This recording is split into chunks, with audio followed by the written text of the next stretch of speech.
Scanning for audio.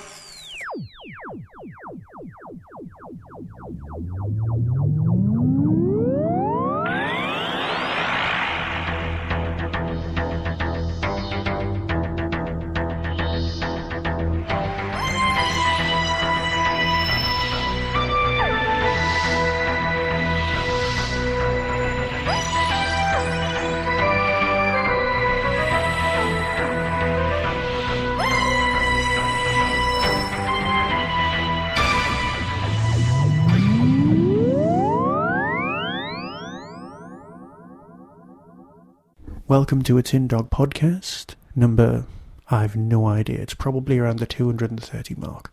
Good lord, we've been here so long. Yes, some of you are out there across the world getting ready to enjoy Gallifrey. As always, I'm not there, but this year I do intend spending some quality time with my mate Tom. That's from a Doctor Who podcast, probably in the pub. So, SoloCon may not happen this year, but never fear, Pubcast may happen. And we may actually remember to bring our recorders this time, as opposed to the last few times where we've just ended up having a few drinks. Probably not. But either way, imagine this year where SoloCon is concerned. Like the genuine Doctor Who convention, I couldn't afford to go, and therefore will be following on Twitter everyone else having their own SoloCon, and not going to Gallifrey. Anyone who is at Gallifrey, hello, this is Michael, host of the Tin Dog podcast, saying hello. I'm sure you're enjoying your podcasting panel where you're discussing the future of podcasts and what will replace them. Well, let's put it this way. Podcasts did not replace fanzines. They are the natural progression, but they didn't replace them. Fanzines have been around, well, as far as Doctor Who's concerned, for 40 years in different incarnations. Blogs never replaced fanzines. Fanzines are there. They're not quite as everywhere. But as they're PDFs, perhaps they're even more widely read these days. So what will replace podcasts? I can't see anything replacing podcasts for the time being. The only thing that would change it would be a major step forward in technology. But radio is on a resurgence, and I'm sure everything's morphing into one. So as long as people are listening, we'll keep talking. So that could be till next week.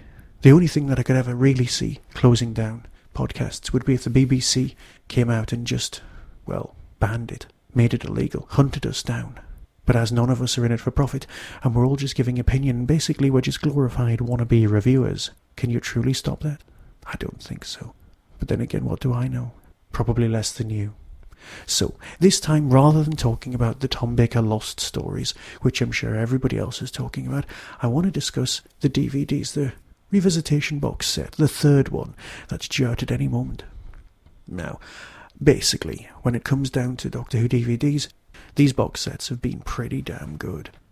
Taking stories that apparently have been thin on the ground when it comes to extras and giving us, well, the things we should have had in the first place. Value-added material, as it's known, to entertain. Which is nice. Truly, truly nice. I'm sure the Three Doctors has been out before. Twice. Tomb of the Cybermen. But Robots of Death is the true gem on this one.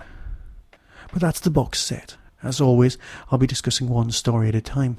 So my plan, as it stands, is to discuss the classic Tomb of the Cybermen this time. Next time I'll go back to more Big Finish, and then keep going in that fashion. So that by 5 podcasts' time we'll have covered everything. Are you with me? I'm sure you are. So, let us begin with Tales of Tomb of the Cybermen. This version of Tomb of the Cybermen looks fabulous. An extra batch of vid firing, and yes, there's a little documentary on the technique on these discs as well. Commentaries a go-go, and let's face it, more extras than you can shake a stick at. Making of, introductions from the old VHS introduction, lots of little things, fab lolly adverts, but it's the story that'll keep you coming back, and yes, you may already own it. It's a pretty good one. You see, I'm from a fan generation when this story was missing, lost, gone forever. It was one of those stories that had been lost for so long that it had become mythical. Imagine finding power of the Daleks, or evil of the Daleks these days. We'd just be blown away. Then we'd finally get to see the story and think, it's a bit, what's the word, of its time. Still good. Still as good as the audio people had, but it's still of its time. Fabulous moments, as all Doctor Who's have. Great, great moments. But there are bits that just make it a bit clunky. So yeah, Tomb of the Cybermen. Well, what's it about? There's a tomb, there's some Cybermen, and that's about it. It's got a very Egypt, Valley of the Kings feel, and that's perfectly understandable. It's definitely part of it. It messes with the established history of the Cybermen, but then the established history of the Cybermen is, by all intents and purposes, completely all over the place. Is it Telos? Is it Mondas? Is it just where they're buried? We just don't know. And God help us when you get to the 6th Doctor and that attempt at fixing everything. You know, some people just try and repair something and make it worse. That's that story. Not here, not now. Oh no. Here we're presented with something glorious. Yes, it's got some great moments of the 2nd Doctor, some brilliant jaminess, some great... well, you get it. It's just an all-round smashing story. And yes, that is the bloke who's an Axon in it. This story is almost universally loved by fans. It's a great addition to the box set and nothing short of Pat Troughton at his best.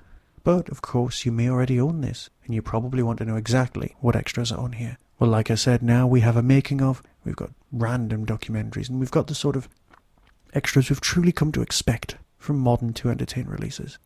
So yeah, if you don't already own this box set, go and get it. You won't be disappointed. The box set also contains the 3 Doctors. Now, regardless how you feel about anniversary specials and multi-Doctor stories, this one's got to have a place in your heart. The last ever time you see Hartnell in the role. Troughton, great. And Pertwee being, well, Dr. Piffle at his best. The rest of the box set is, like I've said, Robots of Death, both of which I'll talk about very soon. So until next time, be seeing you.